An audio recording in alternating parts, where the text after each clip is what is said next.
Dear student, sets and functions में हम समझेंगे टाइप्स ऑफ सेट्स। सेट्स की कौन कौन सी टाइप्स होती है इसको हम आज समझेंगे। तो टाइप्स ऑफ सेट्स में हम सबसे पहले समझेंगे सबसेट क्या होता है, प्रॉपर सबसेट क्या होता है, इम्प्रॉपर सबसेट क्या होता है। इसको समझना बहुत ज़रूरी है, तभी हमें सेट अच्छी तरह से समझ में आएंगे। तो सबसे पहले हम समझते हैं सबसेट क्या होता है। देखो, हमारे पास सेट ए और सेट बी कोई भी दो सेट हैं। अगर मैं कहता हूँ इफ़ सेट ए सबसेट है सेट बी का, सबसेट के लिए हम इस सिंबल को यूज़ करते हैं। देखो, मेरे पास सेट ए और सेट बी कोई भी दो सेट है और मैं कहता हूँ सेट ए सबसेट है सेट बी का, तो इसका मतलब ये होगा कि सेट ए का हर एलिमेंट सेट बी में मौजूद होगा। यानी कि एवरी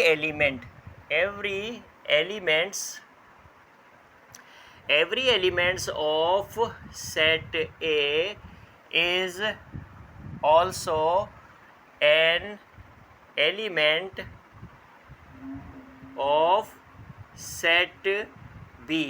देखो, A और B हमारे पास कोई भी दो सेट हैं और मैं कहता हूँ कि A सबसेट है B का, तो फिर इसका मतलब ये होगा कि A का हर एलिमेंट सेट B में मौजूद होगा। इसको एग्जाम्पल के ज़रिए समझते हैं और आसानी से। जैसे फॉर एग्ज़ाम्पल, हमारे पास ये सेट A है, इसी तरह से ये हमारे पास क्या है, सेट बी है।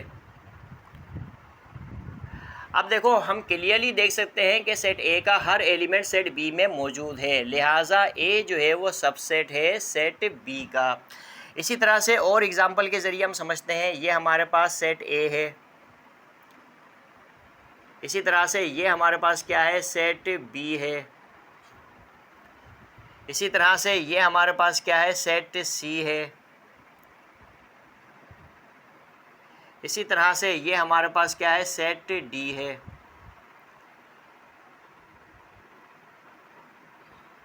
हम क्लियरली देख सकते हैं कि सेट ए का हर एलिमेंट सेट बी में मौजूद है, लिहाजा ए सबसेट है बी का।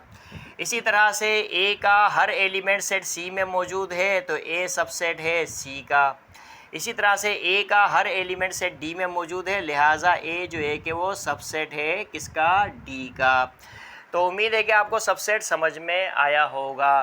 देखो, अगर ए और बी कोई भी दो सेट हैं और मैं कहता हूं कि ए सबसेट है बी का, तो फिर इसका मतलब ये होगा कि सेट ए का हर एलिमेंट सेट बी में मौजूद होगा। ठीक है, तो ये सबसेट है। इसी तरह से प्रॉपर सबसेट क्या होता है। प्रॉपर सबसेट के लिए हमारे पास सेट ए और सेट बी कोई भी दो सेट हैं, ठीक है, और मैं कहता हूँ अगर सेट ए सबसेट है सेट बी का, सबसेट हम समझ चुके हैं यहाँ पर।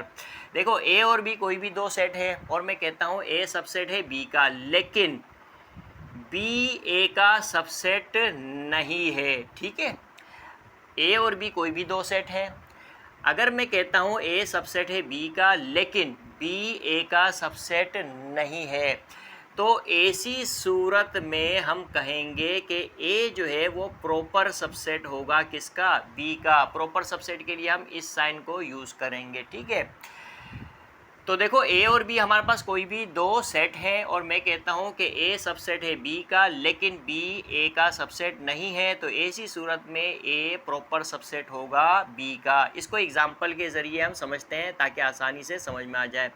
ये हमारे पास सेट ए है और सेट ए में एलिमेंट है ए सी, इसी तरह से ये हमारे पास सेट बी है और सेट बी में एलिमेंट हैं ए बी सी। आसान सी एग्जांपल ले लेते हैं, आसान से सेट ले लेते हैं ताकि आसानी से समझ में आ जाए।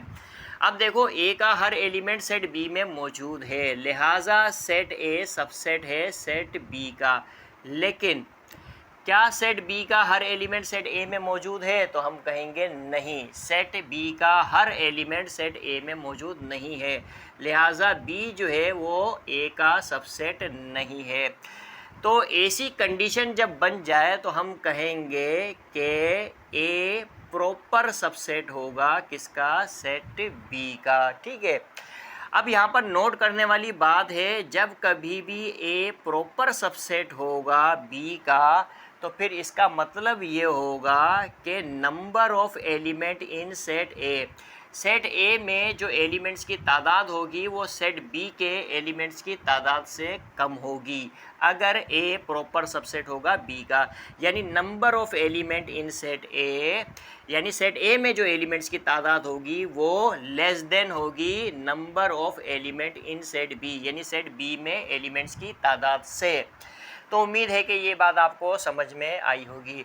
अब हम समझते हैं इम्प्रॉपर सबसेट। इम्प्रॉपर सबसेट के लिए भी हमारे पास दो सेट होने चाहिए। तो सेट ए और सेट बी कोई भी दो सेट्स हैं हमारे पास, ठीक है। अगर मैं कहता हूँ कि सेट ए सबसेट है सेट बी का और सेट बी जो है वो भी सबसेट है ए का, ठीक है। देखो ए और बी हमारे पास कोई भी दो सेट हैं। मैं कहता हूँ ए सबसेट है बी का और बी भी सबसेट है किसका, सेट ए का। तो फिर देन हम कह सकते हैं कि ए एंड बी, ये जो सेट ए और बी है are improper subsets of each other, ठीक है। अगर ए और बी हमारे पास कोई भी दो सेट हैं और मैं कहता हूं कि ए सबसेट है बी का और बी भी सबसेट है ए का, तो ऐसी सूरत में ए और बी ये दोनों क्या होंगे, एक दूसरे के इम्प्रॉपर सबसेट होंगे। एग्जाम्पल के ज़रिए इसको समझ लेते हैं ताकि आसानी से समझ में आ जाए। ये हमारे पास सेट ए है, इसी तरह से ये हमारे पास क्या है, सेट बी है। हम क्लियरली देख सकते हैं कि सेट ए का हर एलिमेंट सेट बी में मौजूद है, लिहाजा ए सबसेट है सेट बी का। इसी तरह से क्या सेट बी का हर एलिमेंट सेट ए में मौजूद है, तो हम कहेंगे बिल्कुल सेट बी का हर एलिमेंट सेट ए में मौजूद है, लिहाजा बी जो है वो भी सबसेट है ए का, ठीक है। तो इसका मतलब ये होगा कि ए सबसेट है बी का, बी सबसेट है ए का, तो फिर ए और बी दोनों क्या होंगे, एक दूसरे के इम्प्रॉपर सबसेट होंगे। तो जब कभी भी ए बी का सबसेट हो और बी ए का सबसेट हो, ठीक है, तो फिर जो है कि ए और बी ये दोनों सेट एक दूसरे के क्या होंगे, इक्वल होंगे, ठीक है। जब कभी भी ए बी का सबसेट होगा और बी ए का सबसेट होगा, तो फिर ऐसी सूरत में ए और बी दोनों क्या होंगे, इक्वल सेट्स होंगे। तो उम्मीद है कि आपको सबसेट समझ में आया होगा, प्रॉपर सबसेट समझ में आया होगा, इम्प्रॉपर सबसेट समझ में आया होगा। अब जो है कि हम मज़ीद चीज़ों को समझेंगे। नाउ डियर स्टूडेंट, सबसेट क्या होता है, प्रॉपर सबसेट क्या होता है, इम्प्रॉपर सबसेट क्या होता है, ये हम अच्छी तरह से समझ चुके हैं। अब हमें सबसेट अगर अच्छी तरह से पता है तो हमें इन बातों का भी पता होना चाहिए। जैसे नंबर 1 पर नल सेट या एम्प्टी सेट हर सेट का सबसेट होता है। यानी कि अगर हमारे पास नल सेट है या जिसको हम एम्प्टी सेट भी कह सकते हैं, वाइड सेट भी कह सकते हैं, ये हर सेट का सबसेट होता है। एग्जाम्पल के तौर पे देखो, ये हमारे पास क्या है, नल सेट। हम नल सेट को ऐसे भी लिख सकते हैं, ठीक है। तो नल सेट हर सेट का सबसेट होता है, ये बात हमें अपने दिमाग में फिक्स रखनी है, ठीक है। इसी तरह से नंबर 2 पर every set is a subset of itself, यानी हर सेट खुद अपने आप का सबसेट होता है। जैसे फॉर एग्ज़ाम्पल ये हमारे पास सेट ए है, तो ये सेट ए जो है ये खुद अपने आप का सबसेट होगा, यानी every set is a subset of itself. इसी तरह से नंबर 3 पर every non empty set has at least 2 subset. Her non empty set यानी हर ऐसा सेट जो खाली सेट ना हो, उसके कम से कम जो पॉसिबल सबसेट बनेंगे वो कितने होंगे, 2 होंगे, ठीक है। जैसे फॉर एग्ज़ाम्पल यहाँ पर जो है कि हम एक सेट ले लेते हैं। अब देखो इस सेट में सिर्फ एक एलिमेंट है, ठीक है। ये हमारे पास एक सेट है, हमने एग्जांपल के तौर पर लिया है इस सेट को, इसमें सिर्फ एक एलिमेंट है, तो इसके ज़्यादा से ज़्यादा कितने सबसेट बन सकते हैं, 2 सबसेट बन सकते हैं। जैसे हमें पता है, हमें यहाँ से पता है कि नल सेट हर सेट का सबसेट होता है, नल सेट हर सेट का सबसेट होता है, लिहाजा इस सेट का भी सबसेट होगा, तो ये एक सबसेट हो गया। इसी तरह से हमें नंबर 2 पर अच्छी तरह से पता है कि every set is a subset of itself, यानी ये सेट जो है कि खुद अपने आप का भी सबसेट होगा। तो इस तरह से इस सेट के 2 सबसेट बने, यानी कि ये एक नॉन एम्प्टी सेट है, यानी खाली सेट नहीं है। Every non empty set has at least 2 subset. Her non empty set के कम से कम 2 सबसेट होते हैं। ठीक है, तो उम्मीद है कि ये नंबर 3 पर जो बात कही गई है ये समझ में आई होगी। इसी तरह से नंबर 4 पर number of all possible subsets are found by using formula 2 power n। ठीक है, यानी किसी भी सेट के ऑल पॉसिबल सबसेट जो है वो हम मालूम कर सकते हैं इस फार्मूले को यूज़ करके। अब इस फार्मूले में 2 के ऊपर पावर जो n है ये किसको ज़ाहिर कर रहा है, ये किसी भी सेट के एलिमेंट्स की तादाद को ज़ाहिर कर रहा है। जैसे फॉर एग्ज़ाम्पल हमारे पास सेट ए है और सेट ए में टोटल एलिमेंट्स कितने हैं, 2 हैं, तो नंबर ऑफ एलिमेंट्स कितने हैं, 2 हैं। अब इस सेट के ऑल पॉसिबल सबसेट कितने बनेंगे हम इस फार्मूले के ज़रिए पता कर सकते हैं। जैसे हमारे पास फार्मूला क्या है, 2 पावर n इक्वल टू, ये 2 लिखेंगे। अब नंबर ऑफ एलिमेंट्स कितने हैं इस सेट में, 2 हैं, तो इस 2 के ऊपर पावर क्या आ जाएगी, 2। अब 2 के ऊपर पावर 2 का मतलब है कि 2 को खुद अपने आप से 2 दफ़ा मल्टीप्लाई करेंगे तो 2 2 सा क्या होगा, 4 होगा। यानी कि किसी भी सेट में अगर 2 एलिमेंट्स होंगे तो उसके ऑल पॉसिबल सबसेट्स कितने बनेंगे, 4 बनेंगे। जैसे नल सेट हर सेट का सबसेट होता है वो हमें यहाँ से पता है, तो इस सेट का भी सबसेट होगा।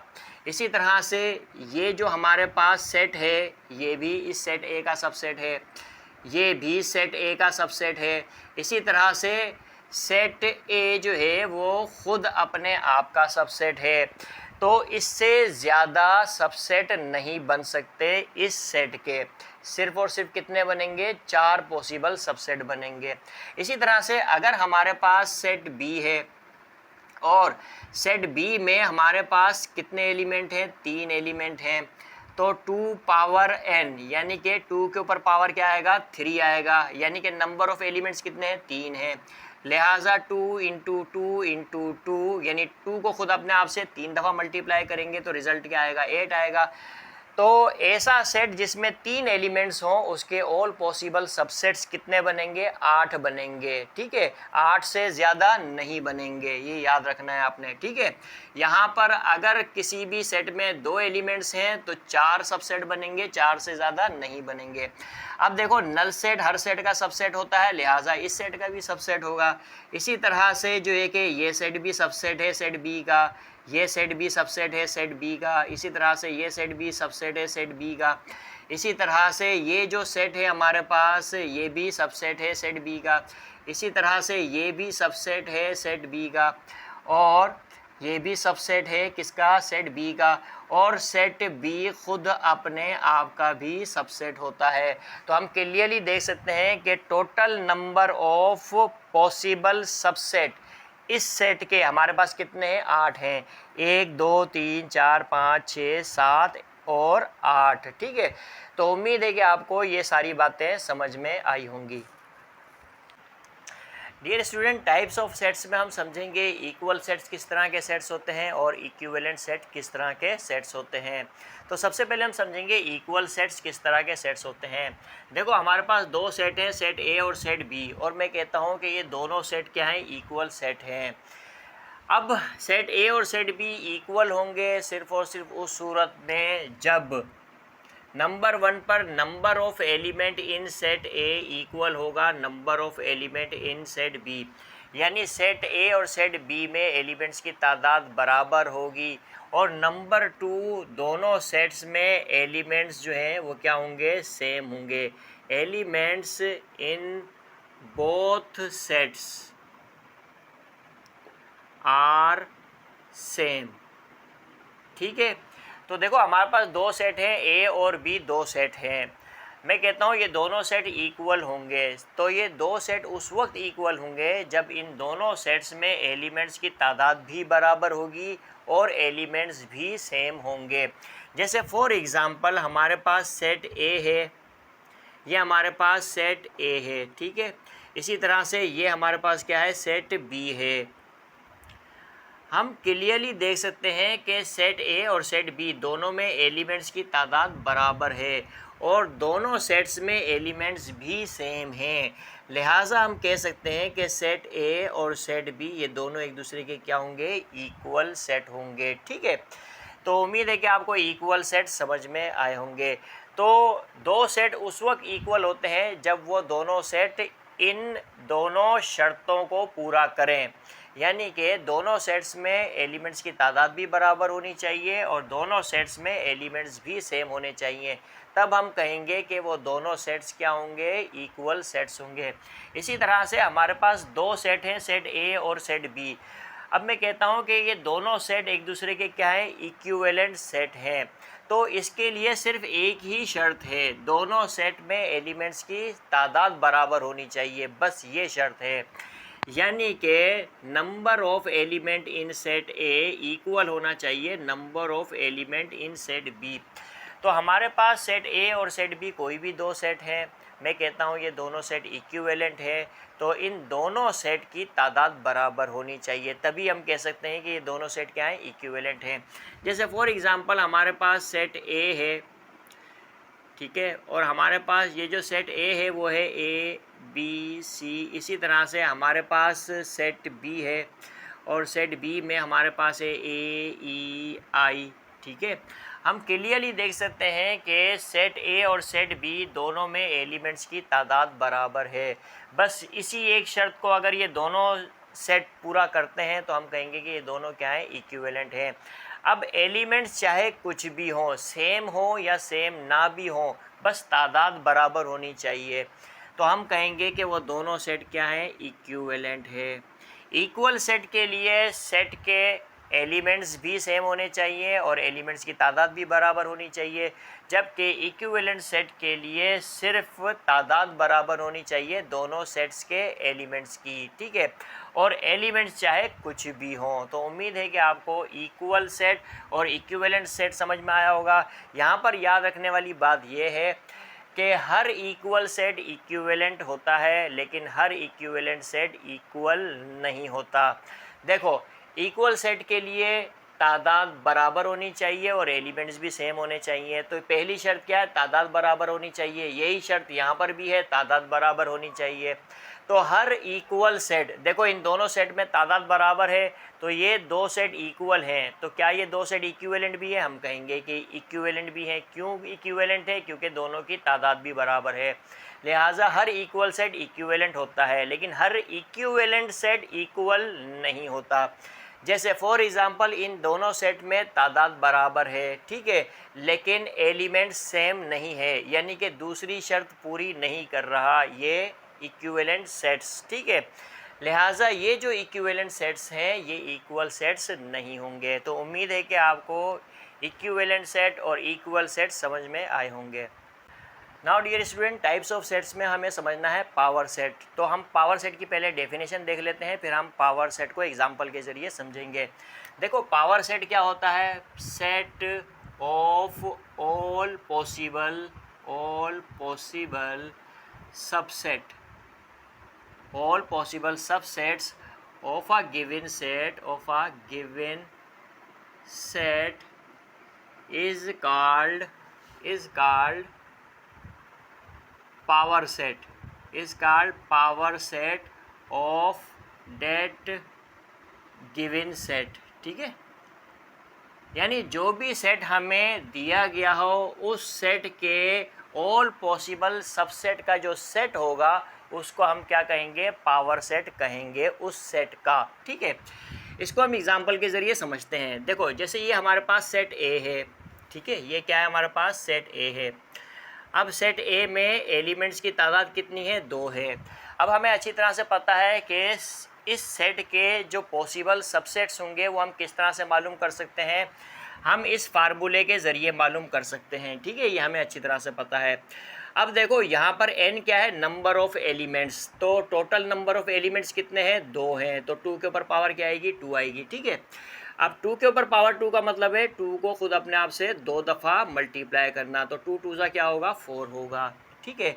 यानी कि इस सेट ए के पॉसिबल सबसेट कितने होंगे, 4 होंगे। कौन कौन से, एक तो नल सेट हर सेट का सबसेट होता है, इसी तरह से ये भी सबसेट है सेट ए का, ये भी सबसेट है सेट ए का, और ये सेट ए खुद अपने आप का भी सबसेट होता है, ये भी हमें अच्छी तरह से पता है।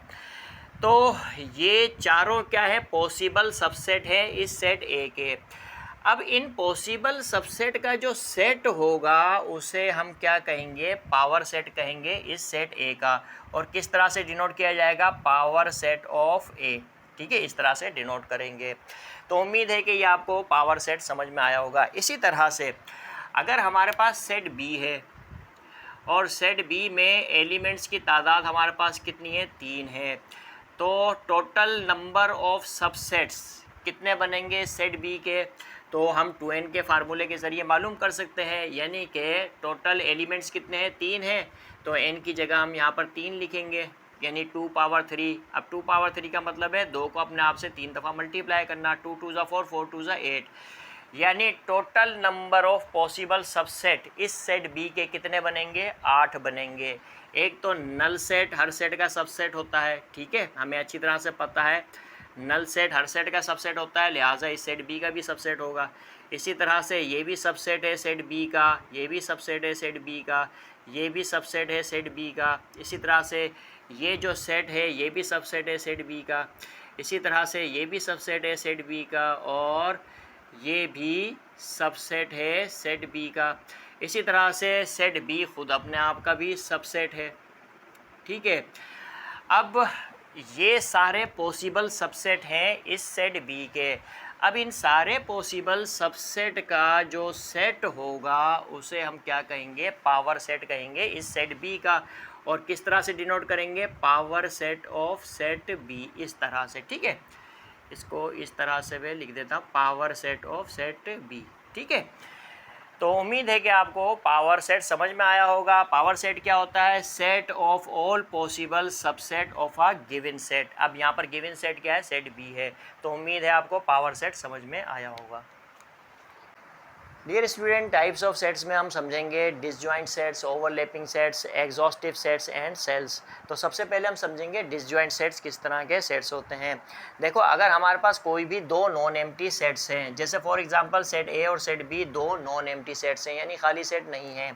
अगर मैं इन दोनों सेटों का इंटरसेक्शन करता हूँ, यानी सेट ए और सेट बी का इंटरसेक्शन करता हूँ, और मेरे पास रिजल्ट नल सेट के इक्वल आता है, तो मैं कहूँगा कि सेट ए और सेट बी क्या है, डिसजॉइंट सेट्स हैं, ठीक है।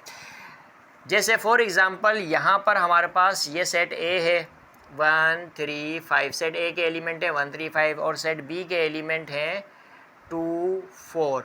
अब अगर मैं इन दोनों सेटों का इंटरसेक्शन करता हूं तो मेरे पास रिजल्ट क्या आएगा, नल सेट आएगा। क्यों नल सेट आएगा, क्योंकि दोनों सेटों में कॉमन एलिमेंट कोई भी नहीं है, लिहाजा इन दोनों सेटों का इंटरसेक्शन क्या आया, हमारे पास नल सेट आया। तो ऐसी सूरत में हम सेट ए और सेट बी इन दोनों सेट को क्या कहेंगे, इन दोनों सेट्स को हम क्या कहेंगे, डिसजॉइंट सेट्स कहेंगे। क्या कहेंगे, डिसजॉइंट सेट्स। तो उम्मीद है कि आपको डिसजॉइंट सेट समझ में आया होगा। जब कभी भी आपको कोई भी दो नॉन एम्प्टी सेट्स मिलते हैं और उन दोनों सेटों का आप इंटरसेक्शन करते हो और रिजल्ट नल सेट के इक्वल आता है, तो ऐसे दो सेट्स क्या कहलाएंगे, डिसजॉइंट सेट्स कहलाएंगे। अब हम समझते हैं ओवरलैपिंग सेट्स किस तरह के सेट्स होते हैं। देखो, हमारे पास ए और बी कोई भी दो नॉन एम्प्टी सेट्स हैं, यानी खाली सेट नहीं हैं। अगर मैं इन दोनों सेटों का, यानी सेट ए और सेट बी, इन दोनों का इंटरसेक्शन करता हूँ और मेरे पास रिजल्ट नल सेट के इक्वल नहीं आता, और ये दोनों सेट एक दूसरे के सबसेट भी नहीं होते, तो ऐसी सूरत में हम कहेंगे कि सेट ए और सेट बी दोनों क्या है, ओवरलैपिंग सेट्स हैं, ठीक है। तो देखो, यहाँ पर जो है कि हम एग्जाम्पल लेकर समझते हैं। हमारे पास ये क्या है, सेट ए है 1 3 5 6, ठीक है। इसी तरह से ये हमारे पास क्या है, सेट बी है 3 5 7। अब जो है कि हम इन दोनों सेट का इंटरसेक्शन करते हैं, तो दोनों सेटों का इंटरसेक्शन करते हैं तो दोनों में कॉमन एलिमेंट कौन कौन से हैं, 3 और 5। तो दोनों सेटों का हमने इंटरसेक्शन किया तो हमारे पास नल सेट की इक्वल रिजल्ट नहीं आया, तो पहली कंडीशन पूरी हुई। अब क्या ये दोनों सेट एक दूसरे के सबसेट हैं या एक दूसरे के सबसेट नहीं हैं, ये हम देखेंगे। क्या सेट ए का हर एलिमेंट सेट बी में मौजूद है? नहीं, लिहाजा सेट ए सबसेट नहीं है सेट बी का। क्या सेट बी का हर एलिमेंट सेट ए में मौजूद है? नहीं, लिहाजा बी जो है वो भी सबसेट नहीं है सेट ए का। अब देखो ये दोनों सेट एक दूसरे के सबसेट भी नहीं हैं और दोनों का इंटरसेक्शन नल सेट की इक्वल भी नहीं है, लिहाजा हम कहेंगे कि set A and set B are overlapping sets. ठीक है, दोनों क्या हैं? ओवरलैपिंग सेट्स हैं। तो उम्मीद है कि आपको ओवरलैपिंग सेट्स भी समझ में आया होगा। वंस अगेन मैं आपको बता देता हूं, अगर आपके पास कोई भी दो नॉन एम्प्टी सेट्स हैं और उन दोनों नॉन एम्प्टी सेट्स का आप इंटरसेक्शन करते हो और रिजल्ट नल सेट के इक्वल नहीं आता और वो दोनों सेट एक दूसरे के सबसेट भी नहीं होते, तो ऐसी सूरत में हम उन दोनों सेट्स को क्या कहेंगे? ओवरलैपिंग सेट्स कहेंगे। अब हम समझते हैं एग्जॉस्टिव सेट्स किस तरह के सेट्स होते हैं। तो देखो, अगर आपके पास ए और बी कोई भी दो नॉन एम्प्टी सेट्स हैं और ये दोनों सेट यूनिवर्सल सेट के सबसेट हैं, सेट ए और सेट बी दोनों क्या हैं? यूनिवर्सल सेट के सबसेट हैं और ये दोनों नॉन एम्प्टी सेट्स हैं और इन दोनों सेट का जो यूनियन है वो यूनिवर्सल सेट के इक्वल आता है, तो ऐसी सूरत में हम सेट ए और सेट बी को क्या कहेंगे? एग्जॉस्टिव सेट्स कहेंगे। ठीक है, एग्जाम्पल देख लेते हैं। यहाँ पर हम, ये हमारे पास क्या है? यूनिवर्सल सेट है 1 2 3 4 5 6, ये क्या हमारे पास? यूनिवर्सल सेट है। और ये हमारे पास सेट ए है और सेट ए जो है कि इस यूनिवर्सल सेट का सबसेट होना चाहिए 1 3 5। इसी तरह से ये हमारे पास क्या है? सेट बी है और सेट बी के एलिमेंट है हमारे पास 3 5 6। ठीक है, अब हम देखते हैं इन दोनों सेटों का यूनियन। तो इन दोनों सेटों का जो यूनियन है, चलो मैं इसको इस तरह से लिखता हूँ 1 3 5 है तो 2 4 6। ठीक है, अब इन दोनों सेटों का अगर हम यूनियन करते हैं तो हमारे पास रिज़ल्ट क्या आएगा? 1 2 3 4 5 6, यानी कि यूनिवर्सल सेट के इक्वल रिज़ल्ट आया। ठीक है, यानी इन दोनों सेटों का यूनियन यूनिवर्सल सेट के इक्वल है और ये दोनों सेट यूनिवर्सल सेट के सबसेट भी हैं, लिहाजा set A and set B are exhaustive sets. ठीक है, ये दोनों सेट्स क्या कहलाएंगे? एग्जॉस्टिव सेट्स कहलाएंगे। तो उम्मीद है कि आपको एग्जॉस्टिव सेट्स भी समझ में आए होंगे। अब हम समझते हैं सेल्स, किस तरह के सेट्स सेल्स कहलाते हैं। देखो, ए और बी हमारे पास दो नॉन एम्प्टी सेट्स हैं और ये दोनों non empty sets universal set के सबसेट होने चाहिए। ठीक है, सेट ए और सेट बी दो नॉन एम्प्टी सेट्स हैं और ये दोनों non empty sets universal set के सबसेट होने चाहिए और ये दोनों डिसजॉइंट सेट्स भी होने चाहिए। क्या होने चाहिए? डिसजॉइंट सेट्स भी होने चाहिए और ये दोनों सेट एग्जॉस्टिव सेट्स भी होने चाहिए, यानी दोनों सेट का इंटरसेक्शन नल सेट के इक्वल होना चाहिए। अगर दो सेटों का इंटरसेक्शन नल सेट के इक्वल है तो वो दोनों सेट क्या होंगे? डिसजॉइंट सेट्स होंगे।